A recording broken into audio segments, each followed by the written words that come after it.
ముందుగా సనాతన ధర్మ కుటుంబీకులందరూ కూడా శుభాభివందనాలు. ఈ రోజు నేను మీతో చర్చించాలనుకున్న ఆలయం చింతలో ఉన్నటువంటి ధన్వంతరి ఆలయం యొక్క విశేషాలు ఈ రోజు మనం తెలుసుకుందాం.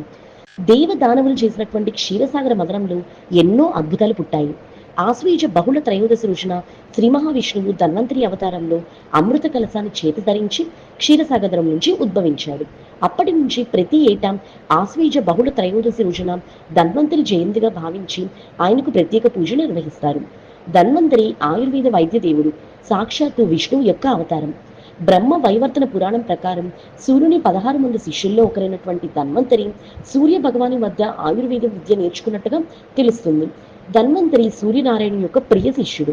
శస్త్రచికిత్సా విధానాన్ని సుశ్రుతులకు బోధించినటువంటి ఆది వైద్య గురువు ధన్వంతరి అని చెప్తారు. సాక్షాత్తు సూర్య భగవానుడి శిష్యుడైనటువంటి ధన్వంతరికి దేశవ్యాప్తంగా 3 ప్రదేశాల్లో ఆలయాలు కలవు.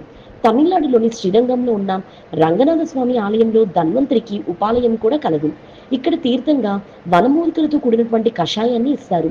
కంచిలో వరదరాజ పెరుమాళ్ ఆలయంలో ఈ ధన్వంతరి విగ్రహం కూడా ఉంటుంది. అలాగే కేరళ రాష్ట్రంలోని గురువాయూర్ సమీపంలో ధన్వంతరి ఆలయం కూడా కలదు. ఇక మన తెలుగు రాష్ట్రమైన ఆంధ్రప్రదేశ్లో తూర్పుగోదావరి జిల్లా ఆలమూరు మండలంలో చింతలూరు గ్రామంలో ధన్వంతరి ఆలయం కలదు. గౌతమి నదీ తీరాన పచ్చని పంట పొలాల మధ్య సుమారు 2 ఎకరాల సువిశాల ప్రాంగణంలో ధన్వంతరి ఆలయం కొలువై ఉంది. ద్విభాష్యం వెంకటేశ్వరులు 1942లో ఈ ఆలయాన్ని స్థాపించారు. గర్భాలయంలో ధన్వంతరి దివ్య మంగళ రూపం దేదీప్యమానంగా భక్తులకు దర్శనమిస్తూ ఉంటుంది. గర్భాలయంలో కొలువై ఉన్నటువంటి ధన్వంతరి విగ్రహం ఎంతో విశిష్టమైనది. కాశీలో ఏకశిలతో మలిచినటువంటి పాలరాతి విగ్రహాన్ని తీసుకొచ్చి ఇక్కడ ప్రతిష్ఠించినట్టుగా ఆలయ స్థల పురాణం ద్వారా మనకు తెలుస్తుంది. ధన్వంతరి స్వామివారు చతుర్భుజాలతో ఒక చేతిలో శంఖం, ఒక చేతిలో చక్రం, ఒక చేతిలో అమృత కలశం, ఒక చేతిలో జలగతో దర్శనమిస్తారు. జలగ నీటిలో నివసించే ఒక జీవి. నీటిలో మాత్రమే కాకుండా నీరు ఎక్కువగా ఉన్న పరిసరాల్లో జలగ ఎక్కువ కనపడుతూ ఉంటుంది. ప్రాచీన ఆయుర్వేదాల్లో మొండి రోగాలకు జలగ చికిత్స ఉంటుంది. జలగకు చెడు రక్తాన్ని పీల్చుకునే శక్తి ఉంది. సాధారణంగా ఎక్కువ భాగం రోగాలకు కారణం రక్తం కలుషితం కావడమే.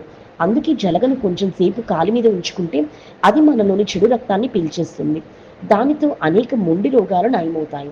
ప్రాచీన ఆయుర్వేద వైద్య శాస్త్రంలో ఉన్న ఈ చికిత్సా విధానం విదేశాల్లో సైతం ప్రాచుర్యం పొందింది. చింతలూరు ధన్వంతరి ఆలయంలో ప్రతిరోజు నిత్య పూజలు జరుగుతాయి. ప్రతి సంవత్సరం ఆశ్వయుజ బహుళ త్రయోదశి నాడు ధన్వంతరి జయంతి అత్యంత వైభవపేతంగా నిర్వహిస్తారు.